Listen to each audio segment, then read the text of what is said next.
Hi, everybody. Welcome back to Tech Safe here in Worcester, Massachusetts. We're so grateful to our hosts here in the Cable Studio. And my name is Cece Doucette. I am the Director of Massachusetts for Safe Technology. And today, for episode 33, I am so honored to bring you Mary Bacon from Minnesota for Safe Technology. Mary, welcome. And please share with us, how did you first come to learn about the biological effects of today's wireless technology? Well, I'm a person who likes to take road trips across country. And so some years ago, I started to notice how giant towers are going up all over the place along the roadways and all the small towns across the United States. And I started looking into what this was, and I started to learn about the mental and physical detriments of these added increased signals and the fact that 4G travels for 9 miles. And so we had perfectly fine cellular service through 4G. And so this added 5G has been, it's been a concern of mine. And so I learned about it that way. Yeah, and you're right, because the cell towers started out in industrial parks 300 feet up in the air, and they could handle all the traffic on the cell phones because, as you said, they transmit for miles. And then as the industry started rolling out new products and services, they would need more capacity to handle all that new traffic on their networks. And so they started encroaching, and they started bringing these cell towers in closer and closer to where we live, where we work, where we go to school. And so now the industry, in their infinite quest for more revenue, is doing this whole 5G rollout. And in order for 5G to fly, they're still going to use the longer wavelengths of 3G and 4G. The G just means generation here. 3 and 4G technology, those long wavelengths allow the signals to transmit through everything: floors, ceilings, walls, our homes, our buildings, our bodies. In order for 5G to fly, all that's left to use are these tiny little millimeter waves, and they're promising faster speeds, super highways, smart cities, all this glamorous new tech. But the kicker is that 5G can't fly very far with these little millimeter waves, and they get disrupted by things in the path, like trees, for example. And you hear reports of industry coming in and just lopping off trees to get their antennas in without a barrier to the signal, at a time when our big cities are really concerned about climate change, and they're wanting to have more tree canopy to cool our cities, especially during the summer months. So 5G has so many flaws. And like you said, we had perfectly good signal. We don't need 5G. It's a big marketing ploy by the industry. So what did you find, aside from the distance issue and bringing this technology close range, what did you find out about the health effects? Oh, I found out a lot of different things. The anxiety, depression, I don't know, the list is long, sleeplessness, all of these difficulties, attention, children having trouble with because they're around too much Wi-Fi, and they're around too much cell signal. That is what mainly concerned me. And I didn't do a real deep dive into the biological effects. There are experts that do that, but I learned enough to concern me. And so what really got me activated was in my neighborhood in South Minneapolis, they started installing what's called 5G small cell towers right in front of people's houses, right in the right of way next to the street, and 10 feet in front of people's windows where they're sleeping. That's happening in Minnesota. Minneapolis signed on to be a smart city when they hosted the Super Bowl. They thought, we need to be a smart city. We've got all these people coming to our city, and we want to have all the latest technology. And so started installing small cell towers in front of people's homes all over the city. And one day I'm walking down my street and a team of contractors is trying to install one right in front of our neighbor's house. We didn't realize it was going in because the base that they were installing for this tower just looks like a lamppost base. And that's actually what they call it on the Minneapolis city permit website, a lamp base, a light base. And so they had installed it. The neighbors didn't know what was going on. Truck pulls up with the big 5G small cell tower, gonna install it. One of the neighbors runs out of her house. We don't want that. Take it away. We don't want it. And so she stood in the way, and I happened to be walking past at exactly the same time, and I helped stand there. And they drove away. They weren't going to confront us about it. And then they tried 4 subsequent times to install the same tower, and we were ready. And so the main point of what I want to bring in to this meeting is our Occupy strategy, which is so successful in stopping towers. We've stopped 4 so far, and we're trying to inform all of the neighbors in Minneapolis about where the plans are for where the towers are going to be going, so that residents have the heads up and they can use the same tactic that we have. It's a really interesting story, and I'll try to tell it in brief. No, give us the details, because this is where the inspiration is. I have a copy of your letter here that you did to neighbors, but we need to know the whole backstory on how you even got to this point. So go for it. Okay, so the second time they put up no parking signs on the spot, so we knew what day and what time they were going to be coming, and so we just sat out there in shifts, the neighbors, because there are several of us that do not want that tower to be installed in this. And we're talking about 2 summers ago now that this happened. We stood out there. Installers couldn't do the installation, so they started calling their supervisor. The supervisor showed up of the contracting company, wanted to get us to leave, tried to threaten us. We're going to arrest you. All of us are just standing there as cool as cucumbers. We're not worried about it. We're just going to stand there and we're going to peacefully protest this tower installation. So we're standing there. He calls the police, and the beat cop shows up and was like, I can't do anything about this. I'm not going to arrest these people. Then the beat cop calls the sergeant for more information. What am I going to do? The sergeant's like, I'm not doing anything about this. I'm leaving the people alone. They can peacefully protest. It's fine. But then the contractor calls the lieutenant, and so the Minneapolis police lieutenant comes out, and the contractor supervisor thinks he's going to get the lieutenant to arrest us, and the lieutenant just goes, nope, it's their First Amendment right. They are allowed to peaceably assemble. And we told the lieutenant that we had been working with the local city council president, and we've been trying to iron it out politically. And but so they just, the contractor supervisor was very upset, and he left. But we're just, none of us are mad. We're just standing there. And so they left. And so they tried 2 more times. And the way that we knew when they were going to come is because of Minneapolis is going to do an installation like this. They have to put up no parking signs. Well, we kept our cars parked in front of that spot the whole time so that we would have advance notice. If they were coming on a certain day, the no parking signs were up, they would have to either call a tow truck or tell us to move our cars. Well, we're watching, so nobody got towed. We just moved our cars when we were told to move them. We moved the cars, but we didn't move ourselves. We stood there.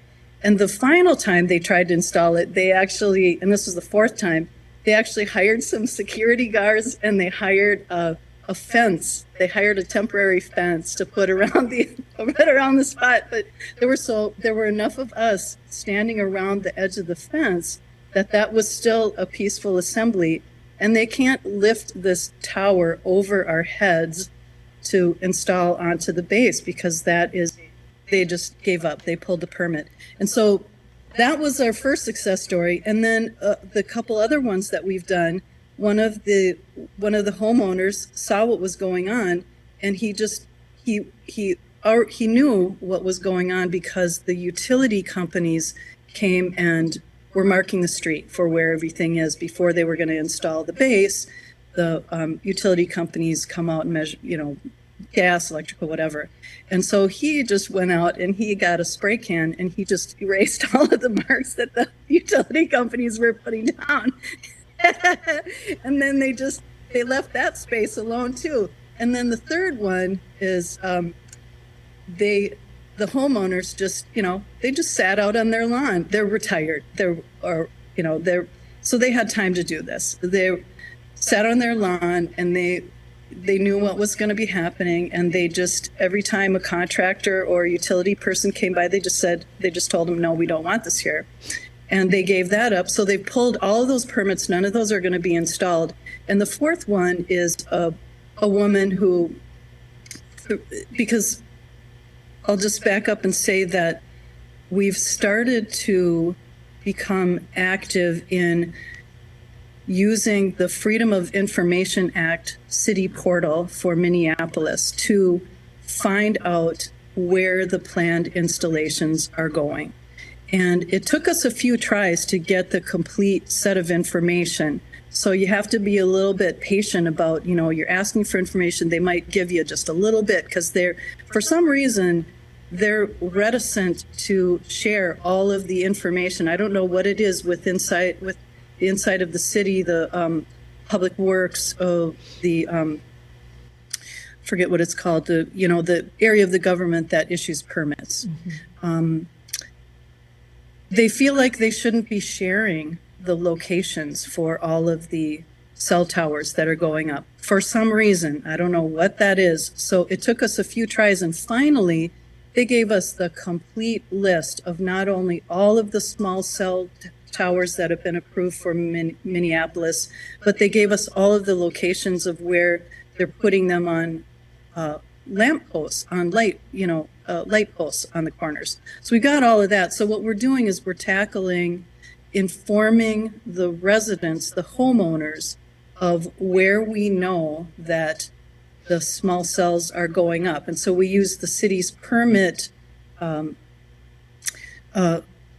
site to find out if Verizon is the company that we're dealing with, has pulled a permit for that location yet or not, or if it's already been installed or not. So we find out if it hasn't been installed yet, then we notify that homeowner. And so we're building the strategy that, do you remember maybe the island of Culebra in Puerto Rico? The U.S. government what they were doing was they were bombing target practice on this island, and the Puerto Ricans were not happy about this. So they decided their strategy was that they were going to, on this island of Culebra, they're rebuilding a historic church. So the builders go out and they start to rebuild. So then the government was left with the options for, are we going to bomb a church, or are we going to go arrest the church builders? What are we going to do? It's going to be bad press either way. So they stopped bombing this island. And so anyway, on this fourth spot, this woman is going to put a religious symbol on I can't remember what she said she was going to build there, a little cross or something that she's going to put there. And so that's going to, I don't know, that's going to be a symbol. Mm. So it's a really interesting process. At the beginning, we did hire a lawyer before we started to do, as we've been in this process, we did hire a lawyer, Robert Berg Esquire from New York. And he looked into the Minnesota laws, and he found that they are so airtight that there just isn't any legal way for a homeowner or for us to object to this infrastructure, unneeded, unhealthy infrastructure going into our public right-of-ways. So that was a dead end. He actually returned our retainer because he just couldn't do anything for us. Aww. And so the only thing that we can do is this Occupy strategy. So Oh, so many incredible points. And I am just so excited for everything you and your team are doing, because really my hard lesson learned in all of this is I always thought I would just raise my hand and our authorities would take the ball and run with it. But having done this work for 10 years, I now see that it's not going to ever happen from the top. It's got to be the citizens becoming informed and standing up to protect themselves and their property rights. So I am just so inspired by everything you guys are doing. My first question is, I've never done a Freedom of Information Act request. Can you kind of walk us through the nuts and bolts of that and lessons that you guys learned and timelines and, where does it even come from? What is the Freedom of Information Act? Well, it's basically the citizens' right to know what's happening. If you want to know something that your government is up to, that they're working on, you have a right to ask about that and be informed. And so Minneapolis, and I've looked at St. Paul too, which is our sister city here and our capital city here in Minnesota, has the same thing, the same portal access, and they call it the city portal basically. And so you go in and you just type in, who you are, how they can contact you, what do you want to know. They've got several categories sort of that are common requests that you can click on those topics, but ours wasn't one of those. And so we just typed in, we want to know the small cell 5G permits of a certain area. So you name the area or you name an address or whatever. And then you type in maybe who you think will have this information. So for us, it was the city's permit offices. And then you just send it off, and they are legally required to respond to your request. And so, they may decide that they're going to interpret your request in a very narrow way. Somehow the Verizon and the permit offices, in Minneapolis, and this is true in many places across the country, the local government has to approve the permits. There's not a legal way for them to say no. Health cannot be considered. In this first poll, the emitters were going to has multiple sclerosis. We just weren't having that. We're not going to allow that. And so we were able to not allow that. So, but with the Freedom of Information Act, they take their time. It might be some weeks before they get back to you, and then it does start a dialogue, a conversation with the person who's responding to you. So you can ask for more information, or you can do another request if they haven't given you everything that you wanted. And like I said, I'd done several, and then finally at the end they just threw us everything that they had. Mm-hmm. And so can you explain kind of what the drips and drabs were? How did you even know that you weren't getting what you thought to be in the public record? Well, it was just so limited. They would give us maybe a dozen addresses or something, and it just wasn't. We knew it wasn't the whole ball of wax. Mm-hmm. And so, to your point, they are putting these in our public access. We as taxpayers own those sidewalks, so they definitely should be forthcoming with that information, because it's our sidewalk. It's not the town's sidewalk. It's our sidewalk, right? And what you're describing is not at all uncommon. If you go to Massachusetts for Safe Technology, we have some resources out there for you on our Take Action page. We've got a little passage in there. There's a gentleman here in Massachusetts, Michael Muad'Din, who has done some really good Freedom of Information Act work here. And so there's some tips and stuff in there on how to go about doing that. So feel free to go out there, anybody who's watching today. And you can also look for Mary at Minneapolis for Safe Tech, and their web address is MN for Minneapolis, MN, the number 4, safetech.org. And we'll have that up on the screen for you here. So that is terrific. Now, where do you stand with your city? What's the dialogue been like there? We've had a few sort of town hall meetings that we've organized ourselves, and we did have our city council president attend. This was last summer, and we one of our group has done a lot of political work over her career, and she knows one of our senators of one of the districts of Minnesota. His name is Senator Scott Dibble, and he had been active in this on this topic some years ago and got thwarted, and is still interested in the topic. And so our group had a meeting with him and two of the lawyers on his team, and they have now written 3 bills, which they're on our website. Okay. So you just look at mn4safetech.org. You will see the 3 bills, and there are links to all 3 of them, so you can go in and read it if you would like to read it.